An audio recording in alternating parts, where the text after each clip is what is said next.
चमोली में बारिश और बर्फबारी का दौर जारी है, जिसकी वजह से अब एक हादसा भी हो गया। वहीं नीति घाटी की बात की जाए तो यहां सीजन की चौथी बर्फबारी और जबरदस्त स्नोफॉल दिख रहा है। यहां 1 से 1.5 फीट तक बर्फ जम चुकी है और इस वक्त मौसम में यानी कि फरवरी के आखिर में बर्फबारी बहुत कम देखने को मिलती है, लेकिन इस बार ऊपरी इलाकों में 2 से 2.5 फीट तक बर्फ जमी है। बर्फबारी के बाद कड़ाके की ठंड से लोग परेशान हैं। जनजीवन पूरी तरह से अस्त व्यस्त हो गया है।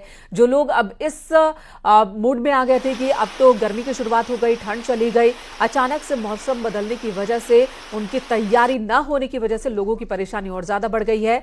नीति मलारी नेशनल हाईवे पर बर्फ की सफेद चादर है। वहीं जोशीमठ में -3 डिग्री तापमान दर्ज किया गया, तो बद्रीनाथ धाम में तापमान -10 डिग्री तक पहुंच चुका है।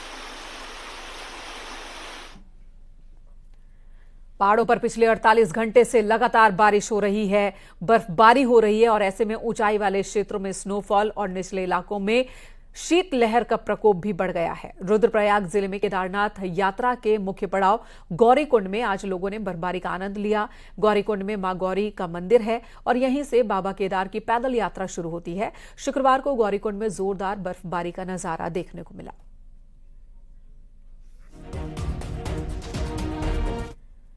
इधर उत्तरकाशी में 24 घंटे से बारिश और बर्फबारी जारी है। जानकी चट्टी, खरसाली, मुखबा, हर्षिल, गंगोत्री, यमुनोत्री में लगातार स्नोफॉल हो रहा है। निचले क्षेत्र में हल्की बारिश हो रही है। ताजा तस्वीरें गंगोत्री धाम की है, जहां स्नोफॉल हो रहा है। पूरा मंदिर ही बर्फ से ढका हुआ है। गंगोत्री यमुनोत्री धाम में भारी स्नोफॉल, जिसके बाद ये खूबसूरत तस्वीरें देखने को मिल रही है। दोनों धाम में बर्फ की मोटी चादर हर तरफ बिछ गई है। गंगोत्री धाम में 4 फीट से ज्यादा बर्फ गिरी है।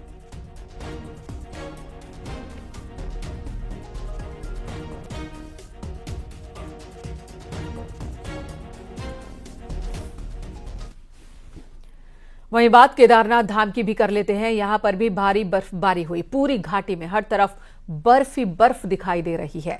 स्नोफॉल के बीच 4 धाम यात्रा से जुड़े काम भी शुरू कर दिए गए हैं। धाम में बर्फबारी के बीच बिजली कर्मचारी बिजली की लाइन ठीक करने में जुटे हैं। हालांकि स्नोफॉल की वजह से बिजली के पोल पर चढ़कर लाइन ठीक करना खतरनाक भी हो सकता है। पिथौरागढ़ में बीते रोज से मौसम का मिजाज पूरी तरह से बदला हुआ है। आलम यह है कि ऊंचाई वाले इलाकों में बर्फ ही बर्फ दिखाई दे रही है।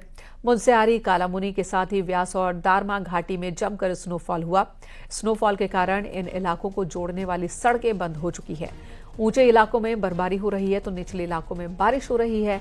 मौसम के इस बदलते मिजाज का सैलानी तो जमकर मजा उठा रहे हैं, लेकिन जो स्थानीय लोग हैं उनकी परेशानी बढ़ गई है।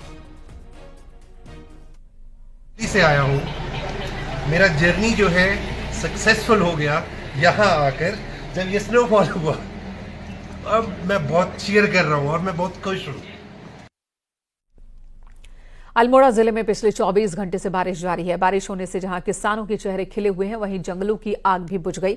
बारिश होने से पेयजल संकट भी कम होगा, ऐसी लोगों की उम्मीद है।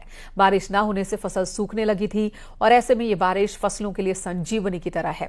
उधर ऋषिकेश की बात की जाए, यहां पर भी बारिश हो रही है, जिसके बाद यहां पर तापमान में गिरावट दर्ज की गई है।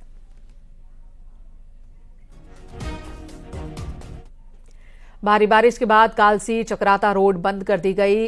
लगातार हो रही भारी बारिश के बाद जौनसार बावर की लाइफलाइन कालसी चक्राता रोड जजरेट के पास बंद हो गई है।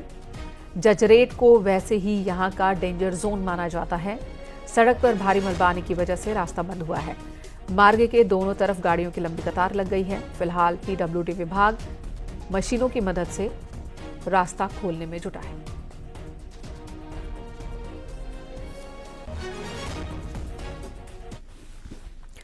रुद्रप्रयाग जिले में भी तेज बारिश के बाद हुए लैंडस्लाइड से केदारनाथ हाईवे कुंड और काकड़ा गाड़ के बीच बंद हो गया। प्रशासन की टीम हाईवे को खोलने में जुटी है, लेकिन बारिश कम नहीं हो रही। बारिश की वजह से काम में बाधा हो रहा है।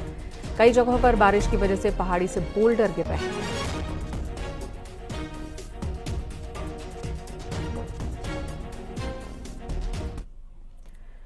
चमोली में भारी बर्फबारी के बाद बद्रीनाथ नेशनल हाईवे बंद हो गया। हनुमान चट्टी से लेकर बद्रीनाथ धाम तक सड़क पर बर्फ जम चुकी है, जिसकी वजह से आवाजाही पूरी तरह से बंद है।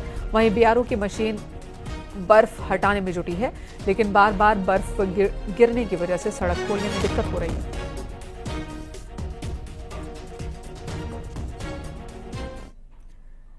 बागेश्वर में भी मौसम का मिजाज बदला है। ऊंचाई वाले इलाकों में बर्फबारी शुरू हो गई है, जबकि निचले इलाकों में लगातार तेज बारिश हो रही है। कपकोट के पिंडर घाटी के गांव में सुबह से ही बर्फ गिर रही है, जिससे तापमान में गिरावट दर्ज की गई है। वहीं मौसम विभाग के ऑरेंज अलर्ट को देखते हुए प्रशासन ने लोगों से अलर्ट रहने की अपील की। साथ ही जिले में कक्षा 1 से 8 तक के सभी स्कूलों को बंद रखा गया है।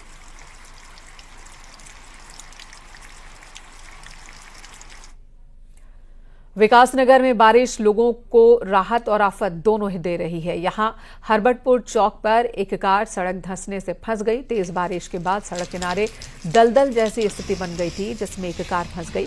वहीं दूसरी तरफ बारिश किसानों के लिए राहत लेकर आई है, क्योंकि बारिश नहीं होने की वजह से फसलों को नुकसान हो रहा था। बारिश के बाद अब किसान अच्छी फसल की उम्मीद कर रहे हैं।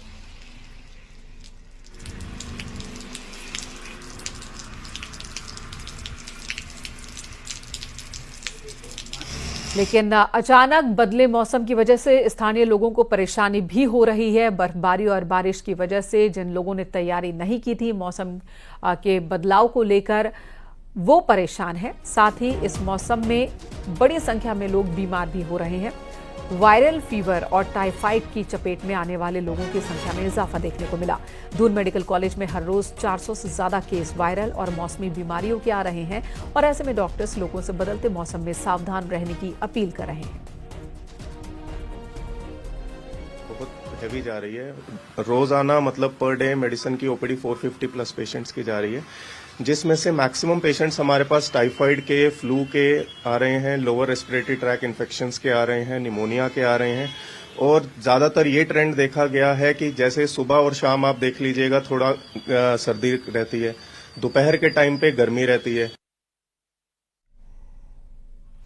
उत्तराखंड में आज के लिए भी भारी बारिश का अलर्ट जारी है। एनडीएमए यानी कि नेशनल डिजास्टर मैनेजमेंट अथॉरिटी ने तेज बारिश का अलर्ट जारी किया। रुद्रप्रयाग, चमोली के लिए अलर्ट जारी हुआ है। बागेश्वर, पिथौरागढ़ और देहरादून में तेज बारिश का भी अनुमान है।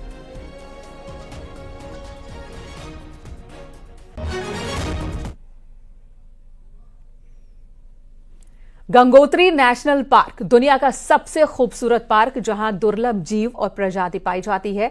इसकी सुरक्षा के लिए कड़ाके की ठंड के बीच भी गंगोत्री में वनकर्मी मौजूद रहते हैं। इसी पर दिखाते हैं आपको ये रिपोर्ट कि कितनी कठिन परिस्थितियों में भी ये अपनी जिम्मेदारी निभाते हैं।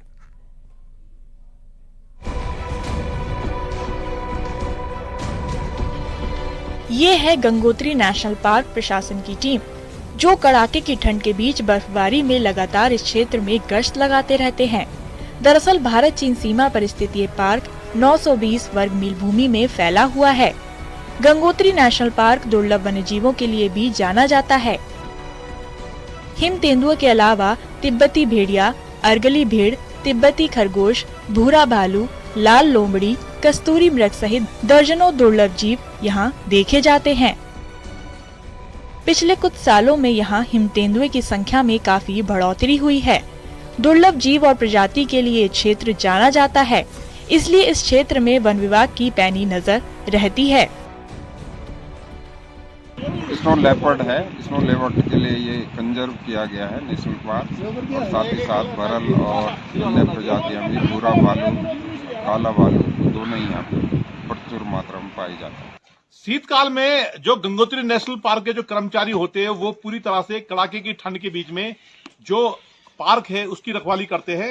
ये गंगोत्री नेशनल पार्क की सीमा है, जिसको आप देख सकते हो, बोल्ड है, और किस तरह से बर्फ से ढका हुआ है। तो बर्फबारी के बीच में माइनस टेम्परेचर होने के बाद भी जो कर्मचारी होते हैं वो पार्क की रक्षा करते हैं, लगातार गश्त करते हैं।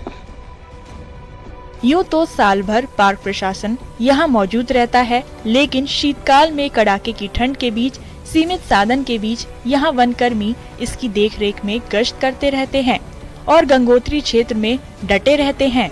हम लोग जितने भी नेशनल पार्क के कर्मचारी हैं, चाहे वो नेलोंग हो या गंगोत्री, गौमुख या केदारताल के क्षेत्र के जितने भी कर्मचारी, वो अपने कार्य क्षेत्र पे हर समय अपने कार्य क्षेत्र में मुस्तैदी से तैयार रहते हैं और निगरानी और गश्त करते रहते हैं। पूरे शीतकाल के दौरान यहाँ तापमान माइनस में रहता है। इस हाड़ कपा देने वाली इस ठंड में पार्क सुरक्षा कर्मी गंगोत्री में तैनात रहते हैं। और पूरी मुस्तैदी से अपनी ड्यूटी निभाते हैं। न्यूज़ 18 के लिए उत्तरकाशी से बलबीर परमार की रिपोर्ट।